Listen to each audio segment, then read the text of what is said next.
I met a girl for first date dinner and didn't know there was still a COVID curfew in place until the place we went to after for drinks told us it was last round and closing at 10. We had a great time, so while walking back to my car, I invited her to join me at a friend's house party I had skipped because of the date, if she also wanted to keep hanging. She did, met and hung out with some of my friends. We had more fun and kissed in the backyard. I offered to drop her home since we'd come separately, and she again accepted, then invited me to hang at her place. I'm pretty excited at this point. While she's making us drinks, I noticed a picture on the wall of what looked like a couple, and the girl resembled her, so I asked about it but didn't tell her why. This is important. She said it was her sister and be ill, and this was their vacation spot. But they were in another country, so she was staying there while doing her master's. Seemed believable, so I accepted it. We hung out some more and then slept together. It was good. Next morning, while having coffee on the patio, she asks what I'm looking for, and I say something serious, but not on a timeline, so also cool with being casual if I like the girl.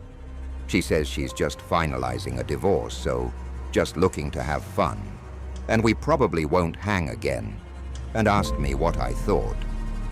I told her I was disappointed since I felt we hit it off, but I understand, respected, and was glad to at least enjoyed this date. By the time coffee was done, she said my answer changed her mind and would like to see me next weekend, and I happily accepted. The date ended up falling through for a seemingly flaky reason, though, so I stopped chatting. Fast forward half a year, and something reminded me of her, so I messaged to see how she was.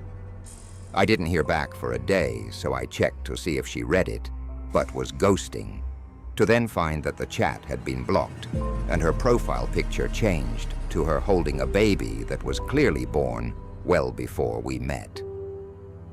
I did some internet sleuthing to find she was definitely married with a kid.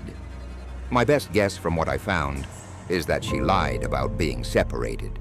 It was her vacation home and picture on the wall, and she used me to cheat on her husband, because although he was likely very successful, he wasn't that good-looking.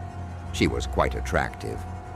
I was pissed because I've actually been propositioned 3 times by engaged girls in the past, but always shut it down, as I'm very principled, not moral. And also when looking at his Insta profile, it seemed like he was a nice guy who genuinely loved his wife. This was years ago, but every now and again something reminds me of it, like this post. And I still think of reaching out to the guy to let him know, because I'd want someone to do the same, but I haven't been able to go through with it. My older sister Jen is 5 years older than me, and the story also happened 5 years ago before Jen was dating her current boyfriend. She was Tinder to meet a few guys. I remember the night specifically. She told me and our other sister, Maria, that she was meeting a guy at a bar a few blocks down. When she got there, she sat at the bar and texted the guy to let him know where she was sitting. Under a minute passes, and a man sits next to her, offering to buy her a drink. This man is significantly older than my sister, and according to her gave off a horrible smell, had bad breath, and had a crooked front tooth. She told him no thank you right away, as she had a guy coming to meet her. The man didn't get up just yet. He kept sitting there, said he'd buy her a drink. In the meantime, before her date got there, Jen felt very uncomfortable and asked the man to please leave her alone. The man got up from the bar stool. Jen told us she did a sight glance to see where the man had gone, and she said he sat at one of the nearby table booths. Jen texted her date about what just happened and asked him to please hurry. There wasn't a response, so she sits there a few minutes, texts again. "Where are you this time?" The guy responds, "Running late. Get a drink or two without me?" No. This was an odd text for a guy to send to a girl. He's meeting, and to make it even worse, the man from before came back to sit next to Jen and asking where her date was and acting all upset that she was still alone. My sister responded to the man once or twice, then had enough and asked him to please leave her alone. Once again, she texted her date one more time, saying, "Sorry, I'm gonna leave," as she sent it. The man's phone, which he left on the bar, vibrated. My sister immediately put two and two together, said she's going to the bathroom. And remember, she called our sister Maria, asking what to do. Maria told her, just leave and drive home. I listened in on the conversation. When Jan left the bathroom, the man was no longer anywhere to be seen in the bar, which I'm sure she found to be a relief. She went straight to her car and started driving home. It's a very linear and short path from that bar, and she was home in probably a couple minutes when she pulled up in the driveway and started walking to the front door. She noticed another car pull up across the street. It didn't stop directly in front of the house. Across the street, it stopped. One house over, John came inside, and from here on, I can tell the story from my own point of view. Maria and I came to greet Jen and ask her what happened. She went to the window and creased the blinds to look outside. She told us there was a car out there before and she was worried and followed her. But when all three of us looked through the blinds, we didn't see a car out there, so she told us the unsettling story of what happened at the bar. Maria did a better job at comforting her than I girl thing. I guess I did tell her that if that man ever stepped foot near her again, I'd kick his ass. Later on, we all went to our rooms and did her own thing. I was playing Far Cry 4 on my computer when I heard the horrible sound of both my sisters screaming. Let me shift back to Jan's perspective for a second. She was on her phone in bed when she got a text from that number. It said, "Hey, I'm so sorry I didn't see her text until I got to the bar." Jen didn't answer that, so he sent a follow-up text saying, "I'm gonna meet you at your house. Which window is yours?" Jen called Maria to come to her room to look at the text as they talked for a little bit. Figuring out what to do, Jen's window slid open and someone tried pushing their way through the roller shade. That was when both Maria and Jan screamed, causing not only me but our parents from upstairs to come rushing to her room. The man trying to come in gave up before we even made it to the room. Her dad went outside to try and chase after the man, but he was already long gone in his car, probably, of course. My dad called the cops to get a police report. Jen gave the police the man's cell phone number and they took records of the text conversation. They said they were going to do what they could to trace the number, though it could take a few days. My dad was contacted after the weekend by the local police station, and they asked him to come in at the station.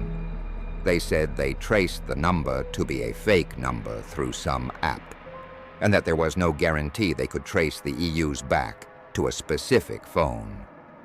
My dad asked them to do whatever they could weeks past, and we never heard from the police, but we all slowly started to forget about it.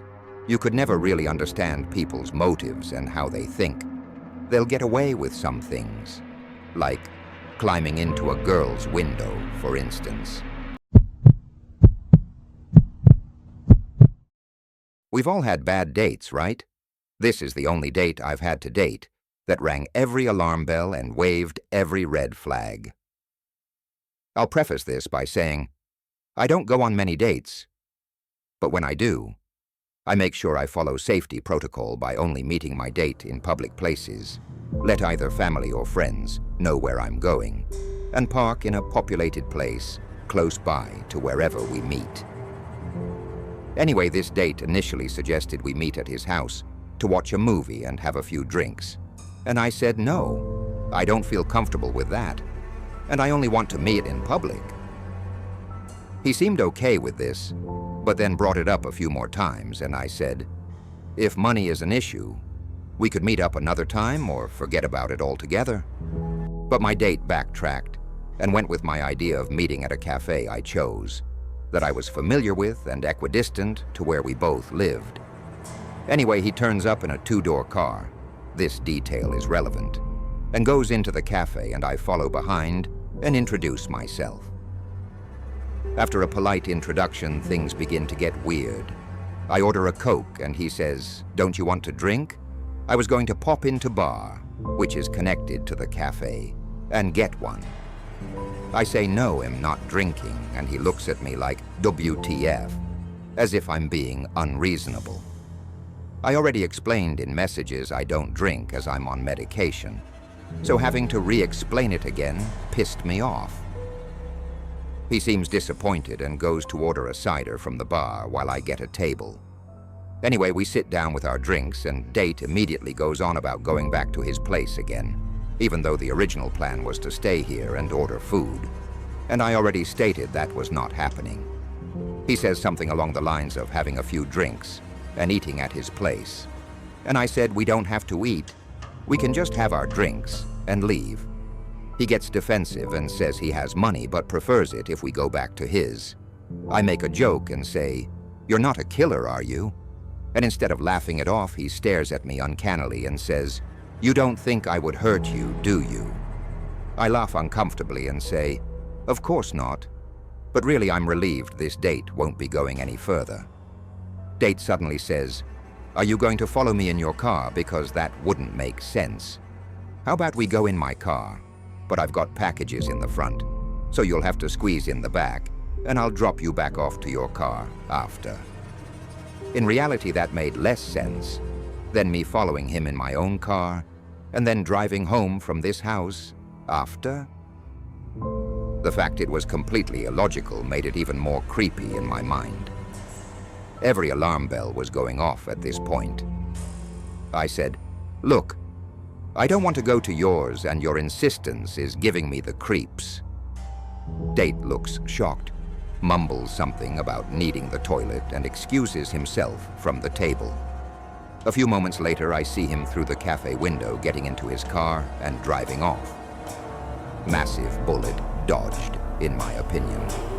Also, the fact his car didn't have back doors made it even more sinister, because imagine if something happened in the car and I couldn't escape.